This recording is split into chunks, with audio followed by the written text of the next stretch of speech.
for people watching this right now, you're starting a business. Maybe you're looking at going into business.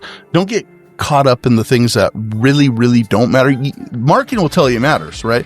They're going to say, hey, look, our design team's going to do it. We're going to put a lot of creative thought into this. It's going to cost you a bunch of money. And all of a sudden you get a TT like that, right? Yep.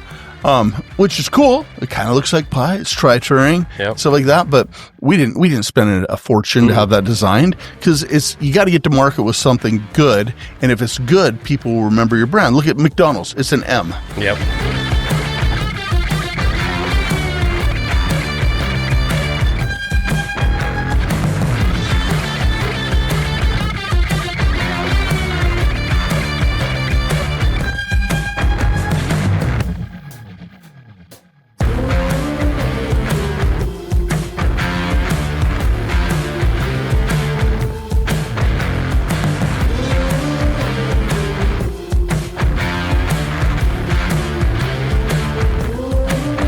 Hey guys, welcome back to Grindwise. I'm Erle, and as always, I'm sitting here with my partner, Brent.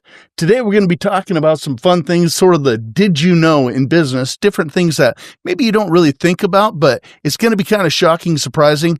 Like we typically do, I'll do the dig, I'll do the research. My partner, Brent, has no idea what I'm going to talk to him about today, but we're going to talk about how it might relate to you.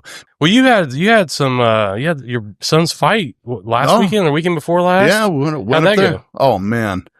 I'll tell you, I've watched him wrestle since he was a little tiny kid, right? And it's cool as a parent, you know what it's like. Your daughter's played sports and stuff like that, but you get so into it. It's almost like you're living vicariously through them. Of course, their skills increase as they go along, but so does the competition. High school gets done, college is out of the way, and it's like, what do I do now? He goes and he moves into MMA. And so I start cornering his fights. And, of course, now I live across the country and it's a flight home to go and corner those. But I'll tell you what, the guy he was fighting probably outweighed him by 40, 50 pounds. Josh is 6'2", 235 pounds. The guy he's fighting, whose name also coincidentally was Josh. No, really? Which makes cornering a little bit tough. Josh hit him. Okay. They both swing, but, he was quite a bit bigger, but man, oh man, what a fight. I went up there, with the expectation of this is going to be a really short fight, and it exceeded my expectations. Josh put a hurting on their Josh in a way that was just brutal. I don't think the guy wasn't ready. He was not ready. Well, yeah, that's, going into a situation like that, you can't imagine all the training you have to do. And you can tell Josh had been working, training himself. Yeah. And I agree. When I saw the video of the fight, I was like, this guy almost looks like he rolled out of bed to come fight. I'll tell you what, when you class up against people, Josh, all he does is train with a bunch of the UFC guys, and all he's done is train with pros for the last 2-3 years. And, but he took about 2 years off. So he won a heavyweight title fight over in Everett. It's an amateur class, but He won that, got a belt. And then, he got put up to fight a guy, for the West Coast, belt. I don't know what it was. The guy was the best, number one ranked out of Canada. And it was his last fight before he turned pro. Anyway, Josh was the only one who ever went out of the first round with him, made it to the third round, but he got TKO'd. And I said, you need to refocus, go back there and get some of that man muscle. And, but Josh, he's an interesting kid. He's nicest sweetheart in the world you ever meet until he gets in the ring. Then he's just a totally different animal. Right. Interesting. So I know you always say he's such a nice kid, and you wouldn't think somebody like that maybe saves all that aggression for the ring. When he was in high school, I think like a lot of kids do, he got bullied a lot. And, so I bought him boxing gloves. Of course, I boxed and I kickboxed and did all that stuff way back in the day. That's really kind of how he got into it. I was still doing it, edging up on 40, and he was always in the gym with me. And I decided I didn't want to get beat up by some 20-year-old, because start getting a little bit older. And so I hung it up, but he just kept going. But when he was a kid and he'd get bullied, I'd say, well, invite your bully over. Tell him, tell his parents. I'd let the kids just box with the boxing gloves on them, so all the way through. Kind of like my dad did, except we didn't wear boxing gloves. He's like, you're getting bullied, just hit him back. Yeah. But I told him, when from time he was a little kid on, don't pick fights, but if somebody picks one with you, you better make sure you finish it. Yep. So be there to finish it. 100%. But I think that also tamed his personality to where he's just nice. He's just nice all the time. But man, oh man, you get him in the ring. And as a parent sitting in the corner when they're doing MMA versus a sport where it's wrestling, and it's not going to get that violent. It's a different level of angst. That's for sure. I'm sure. So what about you? Any ducks on the pond? I know I always bring it up, but it just cracks me up. I had a goose on the roof. A goose on the roof. A goose on like an elf on the shelf. And I will give Brandon pictures because it definitely looked confused. It was on my roof and it was honking at a goose on somebody else's roof. And I even left the house and I went out back and took pictures of it. When I was backing out of the driveway, I was like, I got to get another picture. And I got a picture of him standing right there on the roof. You got to do the video and we'll do the overdub, the two goosey. The one of the, what is it? The gophers. Hey, what's your name? Right. Phil. Yeah. That's exactly what was happening there. That is so funny. That cracks me up. All right. Well, hey, listen, I want to throw some stuff up at you that I don't think that you've heard of. We talk a lot here about, business and businesses. And I love the weird, right? I love the, what? I didn't know that. So what do you think the first item that McDonald's ever sold was? The first item that McDonald's ever sold, I would say a cheeseburger. A cheeseburger, right? That's what anybody would think. Yep. Over 1 billion served. Yep. It wasn't. It was a hot dog. A hot dog? Do they even have hot dogs? They don't anymore. But hot dog was the featured item on McDonald's menu. That was the first thing they ever sold at McDonald's. I figured it was a Big Mac or something, Well, that was okay, right, yeah. A hamburger or a quarter pounder, something they had a name for. So we've all heard of Apple or Shell, right? Shell gas stations and stuff like that. What do you think the first thing Shell ever sold was? Ooh, motor oil? No, not motor oil. Might be close, but not motor oil. I have no idea then. Shell was originally a novelty store in London that sold seashells. Huh. Yeah. Interesting. That was what the Shell Corporation was. Wow. I know who would have thought? I think it's interesting when you start looking at this stuff where people's humble beginnings are and where they end up in business. And we talk a lot about pivots and things like that, but to go from a novelty store in London where you're selling shells to this massive oil conglomerate, that's crazy. Well, I mean, you never know where like we always talk about, you never know where you're going to see the pivot or what the pivot is. So I think people limit themselves in business for sure when they just stay compartmentalized. This is what we do. You're always looking for that next leg up, but seashells to a massive oil company. That's well, it's like people ask us, what do we do? I'm like, my reply is that's a loaded question, because we do so much. Well, anything and everything related to business that you probably would never hear about, see, or be able to afford, even if you could find it. Yeah, I know. That's why whenever I have a conversation with people, they ask me what we do. I just said, why don't you tell me what you do first, and then I will tell you what I do, because then I can tell them the piece of that they would understand that would help them with their business. Well, when you do a lot of things in business, and frankly, if you're in business today and you're out there, you're having conversations with people, well, Brent just says probably the most important thing you can do in business, which is listen. Yep. And why is that? Because if you listen, you're going to hear what you're going to hear your clients, your customers tell you exactly what they need, Yeah, I had somebody ask me, I was speaking at an engagement here recently. Somebody asked me, I was up there and they said, hey, what's one of the greatest lessons you've ever learned in your business journey? Right.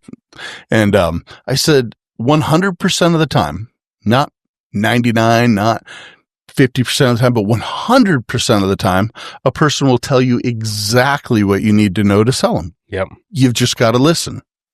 You just got to listen long enough. Yep. it's funny, you know, when we talk about businesses all the time, and one of the real common questions we get asked is, okay, from a marketing standpoint, what are we going to do? We're going to go to launch and everything has to be perfect. And the reality is somebody can design it 24 hours ahead of time. They can give you $35 to create a thing like that. It's not about the logo. Is so much. Right. But I think people get that hung up in their head. Well, it's like I was talking to somebody the other day, and maybe it was at that event in Houston, and they were saying, what's some of the biggest mistakes? Yeah, it was when you were speaking, you guys were on that panel, and one of the guys said he's seen people spend hundreds of thousands of dollars on their brand, their logo. And I'm like, oh, I would never do that. I mean, you know, $35 seems like a lot. They're still right now, you know, for all of our brand stuff. And we didn't, it's just, you spend hundreds of thousands of dollars to hope that it becomes.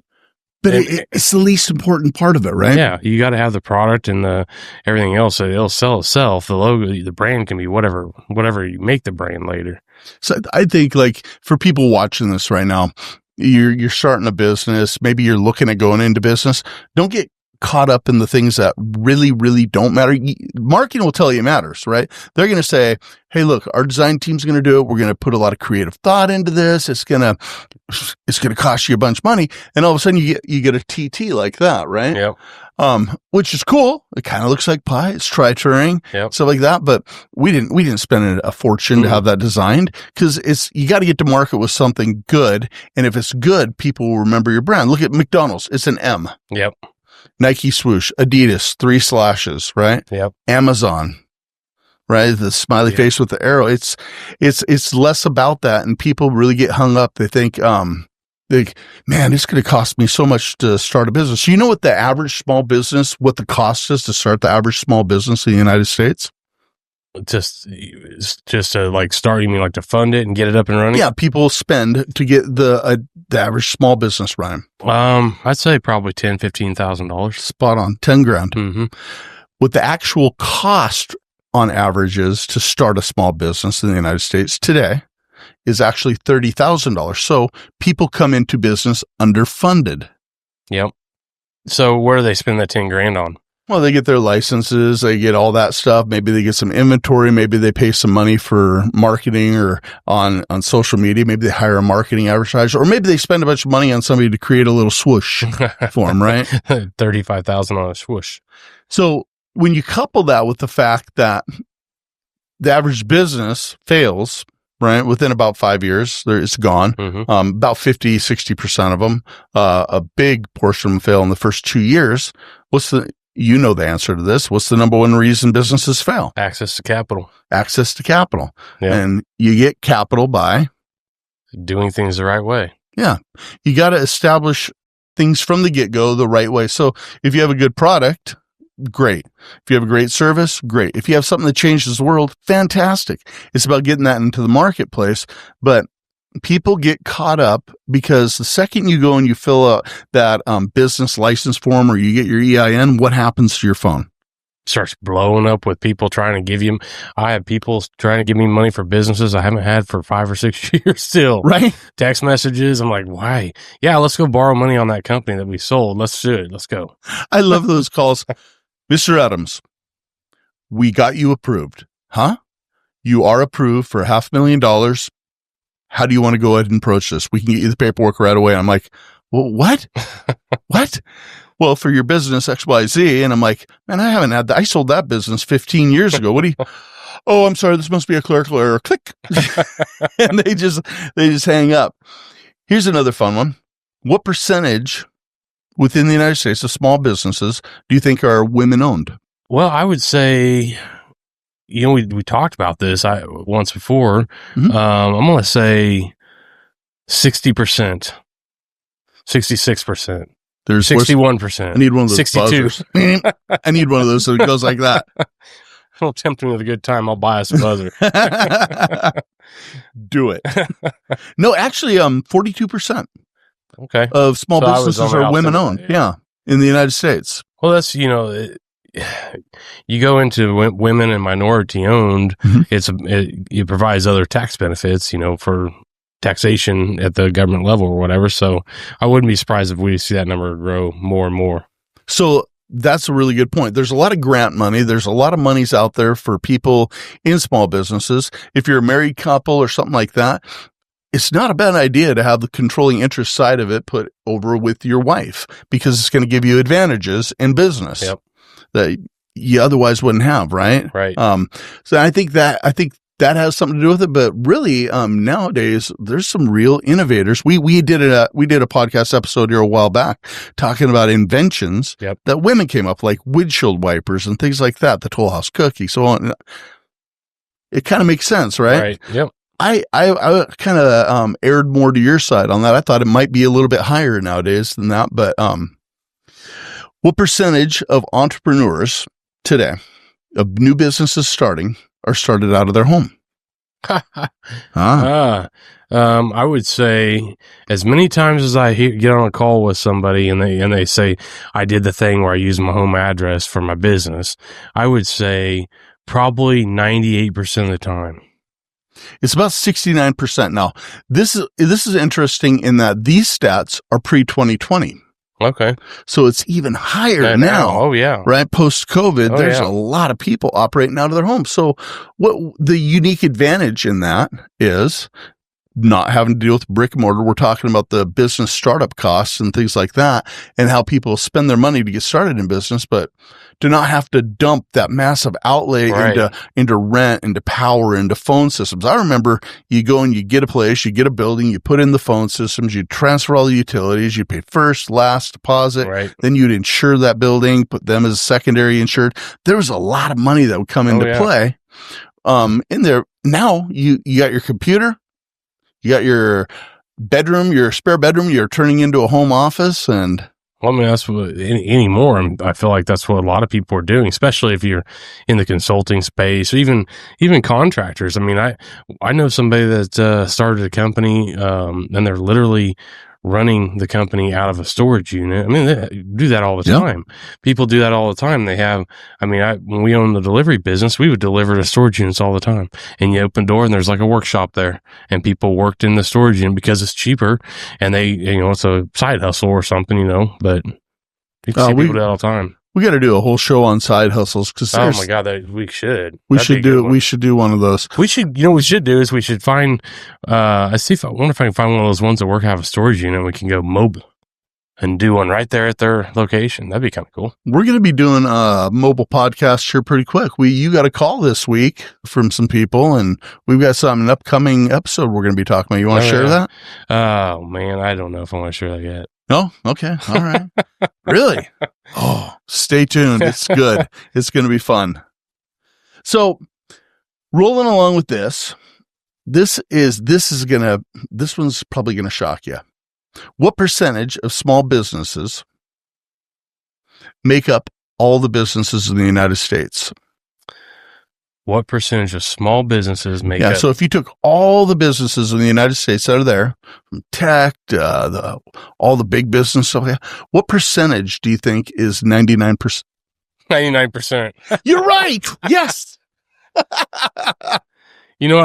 I will tell you. I will spill the beans on this thing that I've got coming, because I think we need to let Brandon from Blue Couch Studios know. Maybe he will. I know he may not want to go. We may have to have a ball caps, bourbon, and business episode for that. But go ahead. Okay, so I sold some camera equipment that we don't use. Gentleman came over. His name was Blake. They do ghost hunting in Tulsa area. They do. And they have their own podcast. He's probably watching. He'll watch this episode. Yep. But we're going to work out a deal where they're going to come on our podcast. We're going to go on theirs, maybe do a little ghost hunting with them. I'm all about it. I am too. Brandon, he's got to go. I know, he's got to be ghost there. hunting. I think is he excited? Is he excited? He says we're going to do a little ghost hunting, right? We're going to go out there, but they've made that a business for themselves. So there's people that call them and they're like, "Hey man, I don't know what's going on, but I am sure somebody's walking upstairs in my attic. You need to investigate," right? Well, I asked them about the spook light in Missouri, and I told you about that, and nobody can explain it. They went over and saw it. And? Can't explain it. How do you not explain a light? I mean, I get it. If like you're looking at your caveman, you're looking in the sky, you're like, what is that thing? If you research the spook light, it's like, it looks like a light that's like half a mile away, and you can keep walking and walking and walking and walking, and it never gets any closer. You got to get to it eventually, right? I mean, the light's got to be coming from something. Yeah, it goes off. Why don't they just get a telescope out there and look at the light? They've tried. There's been scientists. There's been all sorts. I mean, that thing has been going on for 20 or 30 years, and nobody knows what it is. Stop. Yeah. Really? Yeah, it's called the spook light. Somewhere in southern Missouri. It's not that far from here. We should go. We should go because we'll find the light, and then we'll do a big episode. People are like, look, no, we found it. Look kids at with sparklers. What were we thinking? That's crazy. So, the most common reason for business failure is cash flow. We know that. If you aren't setting up your business right from the get-go and then establishing corporate credit on your EIN, you're going to end up doing what? Yeah. You're not going to be borrowing money the right way. You're going to be using your own personal funds. You're going to be paying higher interest rates. I mean, it's ridiculous. It's horrible. It's a vicious cycle. So the statistic, right? That's like saying specificity for me. I'm glad you said it, not me. Right. Well, the number was last year around 694,000 businesses said no mas. They shut their doors, right? That's scary when 99% of the businesses in the United States are small to medium-sized businesses. But they said no more. And they do like they always do, why'd you close your doors? What happened? Talk to us, Goose. And 83% of them, Brent said, if I had access to credit and capital, money, liquidity, something, I could have stayed open. Closed mind thinking is kind of what way I look at that, because whenever I've ran any of the businesses I've ran, I had 2 or 3 banks. That was it. If those 2 or 3 banks told me no, I didn't have access to capital. Right. You're out. If you build that credit profile on the EIN, the world opens up to you. You don't have to go to 3 or 4 banks. You can go to a broker and end up with, like we have in-house brokers. I can go get funding for days because they're shopping to 10, 12, 14 places. They're going to find me the funding I need. Well, our entire business. So you guys know, Brent and I have a business too. You've heard about that, but we've helped thousands of people, change their lives and actually start building credit and not have to leverage their homes in the pursuit of funding for their businesses. I love it. We get calls, we get emails, we get cards. So people constantly just like, thank you saved my life. But if 99% of businesses out there are small to medium-sized businesses, and you have like 694,000 of them shutting down every single year, and 83% of them are saying, if I just had access to credit and capital, the whole thing would have changed for me. The question becomes, why wouldn't you build credit on your EIN? People don't know. They don't. We always say we live in this world of you don't know what you don't know. And unfortunately, people they hear us talk and they're like, what is this stuff? I've never heard of this. And so, that's all the time. That happens every single day with me. You're talking to somebody, I didn't even know this was possible. Well, and they're like, how can you even do that? Is that legal? Yeah. Yeah, 100%. We hear it all the time. People are like, well, my banker said, oh yeah, of course your banker said, because they want your assets tied up. So that's why I always tell people, I have 2 or 3 banks that I dealt with that will never go without a personal guarantee. It's in their bylaws. They cannot not go without it. But if you go to the right place, if the world's opened up to you, you get to pick and choose where you go, right? Well, here's the other scary side of it, right? Because when businesses go bye-bye, like those 694,000 businesses, 83% of them didn't have access to credit and capital. 80% of them ended up with around $80,000 worth of debt that was associated with their business, now assigned to them personally because they never built credit on their EIN, which is a social security number for your business. But you couple that with the fact that 47% of the people employed in the United States are employed by small businesses. Oh, yeah. That's crazy. And so it's actually 47.5%, but you think about Main Street drying up, Main Street's getting taken over by Wall Street. Well, it's an easy gamut, right? Because they have the edge with the banking systems. They know the things that small businesses don't know, which is why we've built the company that we built. The whole family of Turing businesses and TJ Corporate Credit Consultants. If they just knew, right? Yep. If they just knew, but 47.5%. What happens when those things go bye bye? I mean, people are out of jobs. That's darn near half of the workforce in the United States is employed by 99% of the businesses that are out there. So when a business goes away, everybody always goes, oh man, did you hear about John? Yeah, his business he shut down. He's been there for 25 years. Like, poor John. That's horrible. That's terrible. John, gosh dang. But they forget about John's family. They forget about John's employees or the families of John's employees, or now the families that have to step up and support those families. Right. And then the programs that they now have to institute if they can't find employment right away, right? There's a gap there and it's so unnecessary. Yeah, we run into that. We see that all the time too, businesses that are on their last leg, and trying to figure out a way to solve the problem. And it's one of those deals, we see people and we're like, gosh, I wish you guys would have met us a year ago, or man, I wish I could inject cash for you, find these people that are good people and they ran their business. Their business is a great business. They just didn't get that access the way they should have. So you said earlier, Brent, you're saying female minority-owned businesses, right? Any idea how many people they employ? I mean, really? Female minority-owned businesses. How many? Or not just female minority, but female or minority-owned businesses. How many they employ? Yeah. Of the 99%? Well, of the 99%, you've got what was the number? It was 42% are women owned, right? Okay. But then you have minority owned businesses also. Okay. And how many people are they employing? How many people are they employing?